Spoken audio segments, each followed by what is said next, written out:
Irritable bowel syndrome বা IBS, এই irritable bowel সিনড্রোমের সমস্যায় অনেকেই ভুগছেন। এই ইরিটেবল বাউল সিনড্রোম হলে কি করবেন কি করবেন না, কিভাবে কাটিয়ে তোলা যায়, আজকে আমরা এই সব নিয়ে আলোচনা করতে পাশে পেয়েছি বিশিষ্ট গ্যাস্ট্রোএন্টারোলজিস্ট ডক্টর অশোকানন্দ কোনারকে। নমস্কার, আমি ডক্টর অশোকানন্দ কোনার, পিয়ারলেস হসপিটালে গ্যাস্ট্রোএন্টারোলজি এবং লিভার ডিজিজ বিভাগে কাজ করি। আজকের বিষয়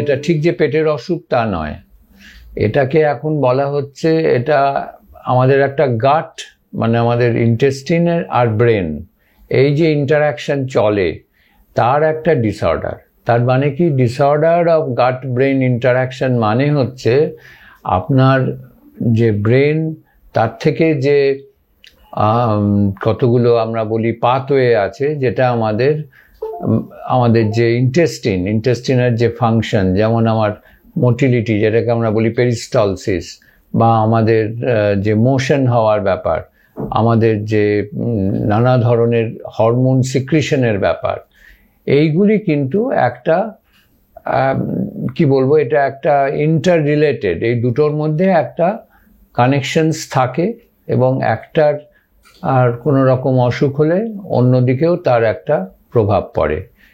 এর সঙ্গে হচ্ছে সেই জন্যে যখন এটা হয়, এটা আমরা বলি কয়েকটা ইয়েতে ভাগ করি।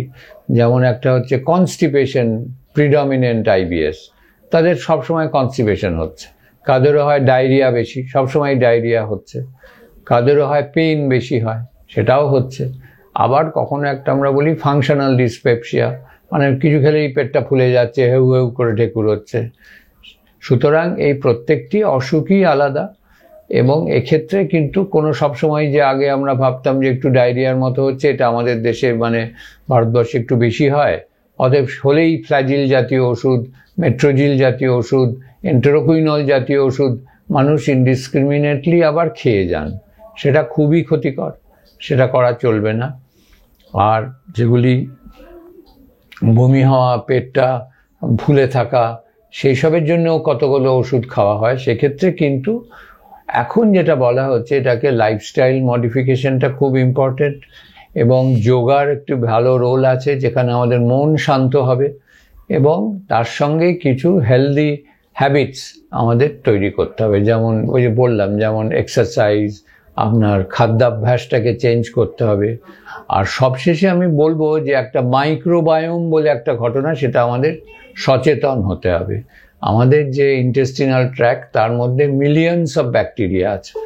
এই যে ব্যাকটেরিয়াগুলি, এই ব্যাকটেরিয়াগুলো বেশিরভাগই আমাদের হচ্ছে ফ্রেন্ডলি ব্যাকটেরিয়া, কিন্তু কিছু কিছু থাকে যারা আমাদের খুব কি বলবো, যেগুলো আনফ্রেন্ডলি, বা বলা যেতে পারে যেগুলো নানা রকম ডিজিজ তৈরি করে।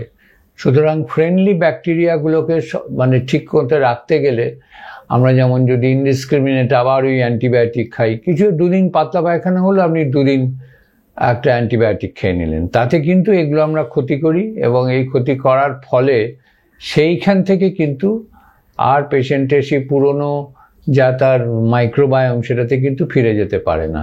তার ফলেই কিন্তু অনেকটা আইবিএস হয়।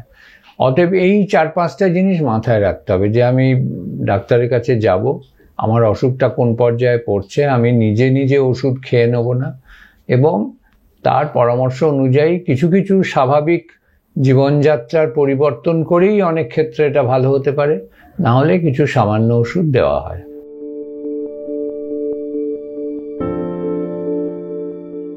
আলসার টালসার হলেই না, সেগুলো আইবিএস নয়।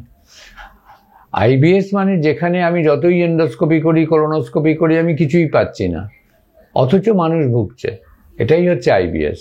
যখন আমি দেখছি তার স্টমাকে আলসার হয়ে যাচ্ছে, গ্যাস্ট্রিক আলসার বা ডিওডিনামে আলসার হয়ে যাচ্ছে, সেটা কিন্তু অন্য অসুখ। তার কিন্তু একটা ঠিক মানে সুচিকিৎসা আছে, সেটা ডাক্তারের পরামর্শে চলতে হবে।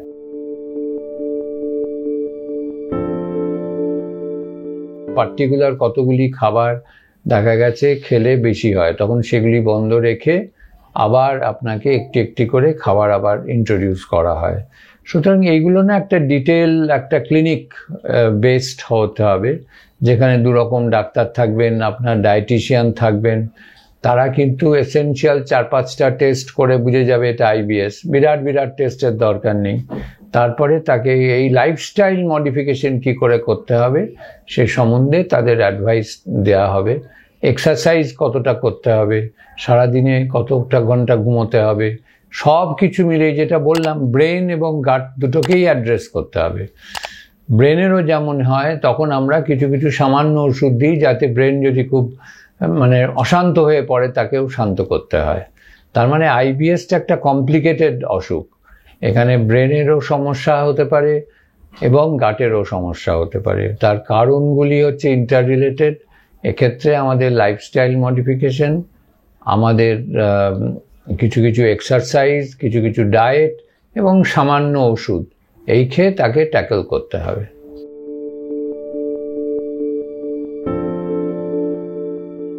আপনার সবসময় কিছু খেলেই পেটটা ভার হয়ে থাকছে, আমি খিদে পাচ্ছে না, ঢেকুর উঠছে, এটা যেমন সত্যি স্টমাকের ওপরের দিকে আইবিএস, মানে ফাংশনাল ডিজিজ আর কি।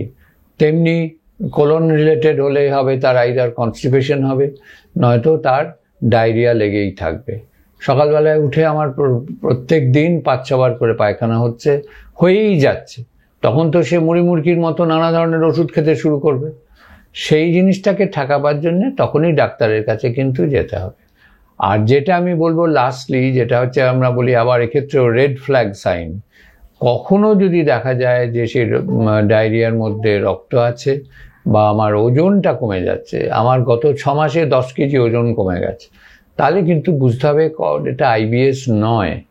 আইবিএস আমরা ওটা কোনো রোগ নয়, আমিই সারিয়ে ফেলবো, তা কিন্তু নয়। তখন আপনাকে ভাবতে হবে এটা একটু তো আমার সিরিয়াস অসুখ, এটা আইবিএস নয়। তখন আপনাকে ডাক্তারের কাছে যেতে হবে, আমার কোলন ক্যান্সার হলো কিনা, আমার অন্য সিরিয়াস কোনো কোলাইটিস হলো কিনা, আমার স্টমাকে কিছু গন্ডগোল হলো কিনা। তার মানে এই সাইন্সগুলো থাকলে আপনাকে সেই দিকে মন দিতে হবে।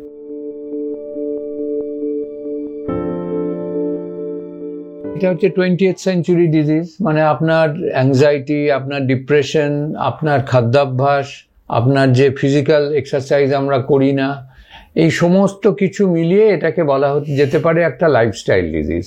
তার মানে আমাদের এই মডার্ন লাইফস্টাইল থেকে আপনি যদি মুক্তি না পান, আমাদের পূর্বপুরুষ দেখা গেছে লেখা থাকতো যে উনি একটা পাঁঠাই খেয়ে হজম করে ফেলতেন। এমনকি আমি দেখলাম বই পড়ে যে রামমোহন রায়ের সম্বন্ধেও তাই লেখা আছে। এখন তো কেউ ভাবতেই পারবে না। তার মানে সেই লাইফস্টাইলটা কিন্তু এই আইবিএস ছিল না। এখন কিন্তু লাইফস্টাইলটা চেঞ্জ হয়ে গেছে। এখন যদি কেউ অ্যাটেম্প করে একটা খাবারের মধ্যেই আমি এরকম খাদ্যাভ্যাস, সেটা কিন্তু বা একবারে কাঁঠাল খেয়ে নিল একটা পুরো, এইসব জিনিসগুলো কিন্তু এখন দেখা গেছে যে এইগুলো সেই জন্যেই এই আমাদের বর্তমান সময়ে আমাদের কিন্তু এই যে পুরনো যে আমরা গল্প কথা শুনে এসেছি, সেগুলো কিন্তু বোঝা যায় যে সেগুলোর আর কোনো মানে তার কোনো আর কি সেই রকম লাইফস্টাইলটা একদম হারিয়ে গেছে। সেই হারানো লাইফস্টাইলটাকে তো ফিরতে গেলে আমাকে আবার সেই সেই আছে না যে আপনার আবার পুরনো জীবনে ফিরে যেতে হবে। আপনি অনেক সময় দেখছেন যে আমাদের বাচ্চা বাচ্চা ছেলেরা সব আইটি সেক্টরে কাজ করে, বললে আমি রাত 8টায় শুরু করি, ভোর 4টে পর্যন্ত আমি জেগে থেকে কাজ করি। সে কি করে ভালো থাকবে? তাকে তো এটা তো আপনি আমাদের কাছে যখন আসে আমরাও তো অসহায়, তাকে তো কি করে আমি তাকে ভালো রাখবো? এইটাই হচ্ছে আমাদের পরিবর্তিত সময়ের একটা ঘটনা। আপনি যদি দেখেন আমাদের ইয়াং জেনারেশনের 30% অ্যাটলিস্ট বলবে আইটি সেক্টরে কাজ করি এবং তাদের এই রকম ধরনের কাজের জগৎ। তার মানে তার তো অটোমেটিক্যালি এগুলো হচ্ছে পুরোনো দিনের মতো আর হবে না। এইগুলো আমাদের চেঞ্জ না করতে পারলে কিন্তু এই অসুখ থেকে আমাদের ভুগতে হবে।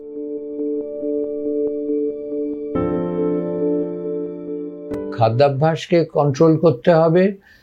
দ্বিতীয় কথা, অ্যালকোহল আপনারা ভেবেচিন্তে খাবেন, মুড়ি মুরগির মতো ওষুধ খাবেন না, আর এক্সারসাইজ। তার কারণ আমার যেটা মনে হয় যে ভবিষ্যৎ যে জিনিসটার মধ্যে আমরা প্রবেশ করতে চলেছি সেটা হচ্ছে ওবেসিটি। গরিব বড়লোক সবার মধ্যেই এসে গেছে। এই ওবেসিটিতে কিন্তু আক্রান্ত হলে অনেক রকম অসুখের জন্য আমাদের প্রস্তুত থাকতে হবে। অসংখ্য ধন্যবাদ ডক্টর অশোকানন্দ কুনারকে আমাদের মূল্যবান সময় দেওয়ার জন্য। আমাদের আরও পরামর্শ পেতে গেলে আপনাকে মেডিটিপস দেখতে হবে। ভিডিওটি ভালো লাগলে অবশ্যই অবশ্যই একটি লাইক দিন এবং শেয়ার করুন এই ভিডিওটি, কারণ আপনার শেয়ার করা এই ভিডিওটি হয়তো আর একজনের উপকারে আসতে পারে। তাই দয়া করে বলছি, আপনারা এগিয়ে আসুন, ভিডিওগুলি শেয়ার করুন এবং মানুষের মধ্যে সচেতনতা গড়ে তুলতে আপনিও আমাদের সঙ্গে পাশে থাকুন। আর হ্যাঁ, যারা মেডিটিপস এই মেডিকেল রিলেটেড চ্যানেলটিকে এখনও সাবস্ক্রাইব করেননি তারা সাবস্ক্রাইব করে নিন আমাদের এই চ্যানেলটিকে এবং পাশে থাকা বেল আইকনটিকে প্রেস করে দিয়ে অল বাটনটিকে ক্লিক করে নিন, যাতে নতুন ভিডিও আপলোড করলেই তার নোটিফিকেশন পেয়ে যান আপনারা।